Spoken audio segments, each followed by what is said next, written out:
aku udah sempat singgung IHSG ya, Mas Bernard ya. Ini kita tahu pasar modal Indonesia, ya gejolaknya sudah dari Januari kemarin lah ya, MSCI dan lain-lain. Sementara kita sudah di bulan Juni, Mas Bernard, bentar lagi kita menyambut pengumuman MSCI begitu ya, Yes. tepatnya di 18 Juni terkait potensi kelanjutan interim freeze dan juga 23 Juni terkait status pasar modal Indonesia yang diancam ke frontier begitu ya kemarin ya. Nah ini seberapa penting pengumuman ini sebetulnya buat pasar modal kita? Menurut saya penting sekali pengumuman ini. Karena mengapa? Karena tentu saja Bursa Efek Indonesia telah mendapatkan teguran keras di bulan Januari kemarin yang mengakibatkan IHSG rontok ya. Dari 9.200 sempat terakhir ke 53. Karena mengapa?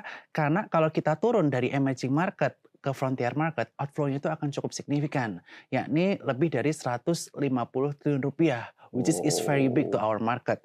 Nah, dengan reformasi yang telah dilakukan oleh Bursa Efek Indonesia, mulai dari keterbukaan informasi kepemilikan pemegang saham di atas 1%, kemudian perubahan kategori investor dari 9 ke 39, kemudian high shareholder concentration dirilis, dan juga yang keempat nanti free float akan dinaikkan bertahap dari 7,5 sampai 15% di tahun 2029 nanti. Dan proposal ini menurut saya cukup bagus, sangat bagus sekali yang dilakukan oleh Bursa Efek Indonesia dan diawasi oleh OJK.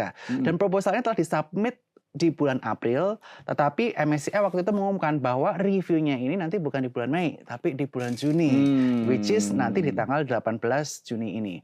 Dan saya cukup optimis bahwa kita akan bertahan di pasar emerging market. Nah, mengapa demikian? Betul. Kenapa itu? Karena jika kita melihat berbagai media yang muncul saat ini, kita melihat bahwa Vietnam itu berpotensi untuk masuk ke emerging market dari frontier.